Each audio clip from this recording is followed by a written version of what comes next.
We weathered the storm and we beat the Carolina Hurricanes 3-2. Now, Carolina came into this game averaging 41 shots on goal. I didn't think they'd top that, but they did. Definitely not the prettiest game, start to finish, but the Bruins got it done at the end of the day, and that's all that matters. And thank God we got someone back from injury. Torrey Krug, number 47, the offensive defenseman, the 5'9" offensive supplier. We desperately needed Krug back in this lineup. The lack of offense from our depth forwards has been insanely low. Sadly, however, our depth forwards did not get on the score sheet tonight. It was all the first line pulling the weight. However, Torrey Krug would get on the score sheet tonight. You love to see that. First game back from injury, he looked good tonight. His passing was crisp, like the way he played. However, even though we got Krug back, we were still very injured. Charlie McAvoy was placed on the IR today, and Kevin Miller is still out as well. Hopefully they come back soon, but let's just focus on tonight for now. And a little note before I get into game notes is that the Bruins' first line coming into this one had been held up the score sheet 3 of the last 4 games, so they would get that turned around tonight. 35 seconds into the game, John Moore would be tripped and the Bruins would go to the power play. However, we would not get a goal on this power play. It was a very bad power play. The power play unit did not click until later in this game. 2 notable chances for each team was a Dougie Hamilton shot from point blank that Jaroslav Halak saved. The Bruins had a chance on going the other way when Krejci was going to the backhand, entering the zone. Heinen was in front of him, gave him a little dish pass in front of him. Heinen sent a cross crease to DeBrusk. DeBrusk couldn't get it past Darling because Darling made an insane save. Jake DeBrusk is snake bitten. This kid is all effort, but he is not ending up on the score sheet, and I don't know why. He does everything right, but it's just not going in for him lately. Hopefully that will change in the games in the future. Then another penalty would happen where Lauzon trips a Canes player, and it was a pretty bad penalty on Lauzon's part. He's just stick, he doesn't know where it is, and he jabs a Canes player in the skate and he goes to the box. And the power play for the Canes would happen to work pretty quickly. The power play for the Canes would work instantly. Face-off win, gets the puck up to the point to Sebastian Aho. He shoots it high. Halak saves it, doesn't know where the rebound is, causes mayhem in front of the net, and Michael Ferland hits it in. Halak lost sight of it, a little on him, but not really, because Char and Carlo should be able to clear those players out. They do not, however, and the puck ends up in the back of the net because a gritty player like Michael Ferland gets in there and puts it in. There were, however, more Canes players in the crease area than there were Bruins players, so the numbers game for the Canes on the power play, they just overwhelmed the Bruins, and it's a power play goal, so you got to put this one on Lauzon for going to the box stupidly on that penalty. Brandon Carlo would then go to the box for a slashing penalty on a very weak slash call. This penalty kill would carry over to the second period. The Bruins were flat out outplayed by the Hurricanes in the first period, and I couldn't help but thinking this is a good game for Kevin Miller and David Backes to be in because of how physical the Canes were playing and how much Kevin Miller and David Backes thrive in a physical environment. The start of the second period did not start out much better than the end of the first. The Bruins would finish the kill. Marchand would then be slashed on the way to the net, so the Bruins would go to the power play. Not a very good power play. The Canes had 2 one-on-one chances with Halak, not what you like on the power play. They had 2 shots on the power play to the Bruins, 0 on the Bruins' own power play. Carolina had a great second period until the end. It was really going special for them. Like, they were getting a ton of shots. If you look up the shots on goal totals after the second period, it was absurd. Yeah, the Canes were out shooting us 36 of 22 after 2 periods. 36 is enough to have for like a whole game. The Canes, however, would only get 8 shots in the third period, but let's go back to the second because I'm jumping a little ahead here. So after the miserable power play, Marchand would then go to the box for a slash on Hamilton. You can't retaliate. I know it's weak. I know Jack Edwards and Andy Bricku will tell you they didn't call that back in the day, but that's just how it's called now. The best chance on the Carolina power play, however, would come with the Bruins with a link-up play between Achari and Corrali with a cross crease from Achari to Corrali, but Corrali could not put it away. Eventually, the Bruins would kill it off. Carolina would get a chance shortly after, where 4 Bruins were behind our net or on the goal line.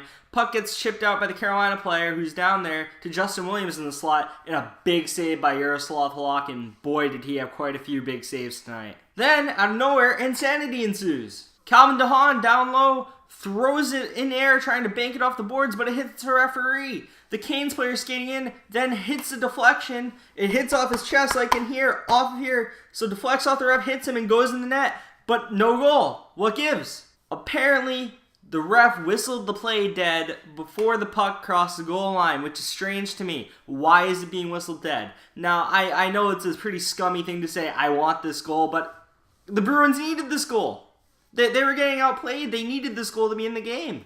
At the time, at least. And they didn't get it, and I felt a little frustrated at the time, but I would eventually get over it. Krug would then get tripped by Justin Williams, and Justin Williams thought it was a dive, but, Krug sells it, or he falls well. I don't know. I couldn't really tell myself. Anyway, Bruins power play nonetheless. And on this power play, Krug would come through. The puck don't lie here. Krug coming into the zone. The little pass to the side where Pastrnak's at a terrible angle. Fires it anywhere with a quick release, and somehow it squeezes through Darling, and the Bruins tie it up 1-1. Darling let in a softie. I think the fact of how quick Pastrnak shoot it from such a bad angle when Krug was so close to Pastrnak, he wasn't expecting it slips through and the Bruins tie it up. Halak would then have another big save on a redirect by Eric Stahl. My bad, I meant Jordan Stahl. It's almost like all three Stahls played for Carolina at one point, getting me all confused. John Moore would throw the puck over the boards from his own defensive zone, and the Bruins would be on the penalty kill. Bruins got pinned in their own zone. Yaroslav Halak covers up, which leads to a face-off on the penalty kill. The face-off is won immediately to Dougie Hamilton, and Dougie blasts it top shelf. The former Bruin gets revenge on the team that trades him, and my Teach Me How to Dougie shirt, the 27 one that I was wearing in the video the other day, is in the wash, sadly, so I cannot break it out. Poor planning on my part. Roast me in the comment section on that one, Jack. The Canes would be up 2-1, and in the second period, the Canes outplayed the Bruins very badly. The shots in the second period were 24-14, which is an insane amount of shots for a single period. So a little after this goal, Pastrnak would get a quick shot from point blank right on Darling. It would come out to the other side of the net. Dandenheinen has an empty cage in a way. He can put it right in the net, but Wallmark, I repeat that name, Wallmark, not stuttering here, his name is actually Wallmark, takes down Dandenheinen. Dandenheinen can't put in, but the Bruins go to the power play. And the Bruins start the power play by giving a shorthanded bid to Warren Foegele, another guy you probably have never heard of along with Wallmark. I'm trying so hard not to say Walmart. Anyway, God himself, Patrice Bergeron, is chasing Foegele down from behind, and he makes him all uncomfortable, stick lifts him, and turns it over, takes the puck away from him. A grown man on a young kid. That just sounded wrong, that last part. Anyway, Bergeron gets the puck and throws it up to Marchand, who's hanging on the Hurricanes' blue line. He takes it in and snipes top shelf. And the Bruins, who have been getting their ass kicked, tie it up 2-2 and late in the second. But it gets better because the Hurricanes, for some reason, have 5 players out there, 5 skaters out there on the penalty kill when they should only have 4. So they go right back to the penalty kill and the Bruins get another power play. This power play would carry over to the third period, and the Bruins sadly would not convert on this one. And at this point in the third period, it seems like the Bruins have finally gotten their legs under them, and they're finally playing good hockey for the first time in the game, and the game is anyone's to win at this point.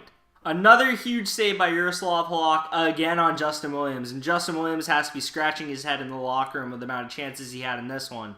Justin Williams led the Carolina Hurricanes with 6 shots on goal, none of which went in. Ooh, and was this next goal a beauty. Patrice Bergeron down low in his own zone, doing the dirty work, chips it up to Marchand, and Marchand gets his legs churning. And who else does he burn on the play but Justin Williams? Skates right around him. Scott Darling overcommits to Marchand's side, and Marchand, recognizing this, holds the puck and wraps it around and puts it in the back of the net.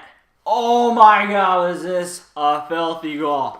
Everything from the two-way play by Bergeron to turn it over and throw it up the boards to Marchand. The hard work and effort put in on this play by Marchand, you love to see it. And the intelligence while having a player on his back, literally on his back, fighting through him to see that the goalie is overcommitting and have the mind and the creativity to be able to say, I'm going to wrap this and I'm going to put it in the back of the net. And that's what Marchand does to give the Bruins a 3-2 lead. Halak would shortly after make another big save from the slot on Michael Ferland.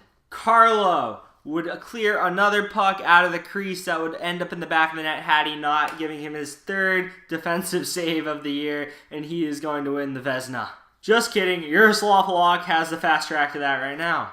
Canes would pull the goalie with 2:20 left, and despite having a few opportunities to hit the empty net, the Bruins would not. They would hold out the Hurricanes, who actually did a very good effort to keep the puck in the Bruins zone, get some chances, but Yaroslav Halak would slam the door shut, and the Bruins would pull off the win 3-2. Boy, was this game crazy. Zdeno Chara turned the clock back and played almost 28 minutes, playing 27 and 52 seconds, which is absurd for the 41-year-old. Brad Marchand finally realizes that he should shoot the puck and gets 2 goals tonight on 2 beautiful scores. Bergeron with 3 assists, Pastrnak with a goal. No depth scoring, it wasn't needed tonight, and the Bruins did it against a good Hurricanes team. Now let me talk about the Hurricanes for a quick second. This team, the Hurricanes that is, are a good team, and the Bruins should have lost this game if it wasn't for Jaroslav Halak. If Jaroslav Halak does not make some key saves in that second period, specifically before the Bruins goal by Brad Marchand, Brad Marchand's first goal, sorry for stuttering there, we do not win this game. This game easily could have been 5-1 Hurricanes after the second period. It was not, though, because of Jaroslav Halak. I named this video Hurricane Warning because I think I should warn the rest of the Eastern Conference that this team is for real. They will put a lot of shots on you. They may not score on all of them because they don't have snipers like that, but quantity over quality, and I think it's going to work for them going down the line. I think this is a playoff team in the Carolina Hurricanes. I think they are legit, and this is the Hurricane Warning right here. I mean, they just straight up got unlucky. They should have won this game, but the Bruins held in there. And when the Hurricanes have to learn from this, if the Hurricanes let a team hang around like they let the Bruins tonight, they might just get beat. And that's what the Bruins did tonight. They hung around and slapped them in the third because the Bruins outplayed them in the third. First 2 periods, the Hurricanes just didn't put the puck in the net enough. Anyway, back to the Bruins here. Jaroslav Halak is your number 1 goaltender right now. You ride him until he can go no further. Whether that's November, December, January, February, March, April, May, June, when we win the Cup, who knows? But you ride Jaroslav Halak until he turns into crap, which may never happen. He may need to start looking for another job. I don't know. But Jaroslav Halak has looked beastly lately, to say the least. Halak should definitely get the start Saturday against Nashville. He's earned it. And with the time off, there's no reason. No rest reasons here. He should be in net in a big game against the Nashville Predators, who have loads of depth. Great blue line, good goaltender. I think UC Saros might be starting because Pekka might be injured. But either way, UC Saros is a very good goalie, so they're not really losing much there. Anyway, to say the least, this was easily the most entertaining game the Bruins have been in all year, and I had a fun time watching it. I had a fun time talking about it here. If somehow, some way, we end up facing the Hurricanes in the playoffs, it would be a very good series, and I think everyone would get their money's worth watching that. However, for now, the Hurricanes fall to 6-5-1, and the Bruins advance to a sexy 7-3-2. But, yeah, that's all I have for today. Bruins win, advance to 7-3. Hit the like button if you like my video. Comment down below, I like the interaction. And hit the subscribe button if you like my Bruins content. It will be coming at you for every game and then some. I'll see you in the next video. Peace.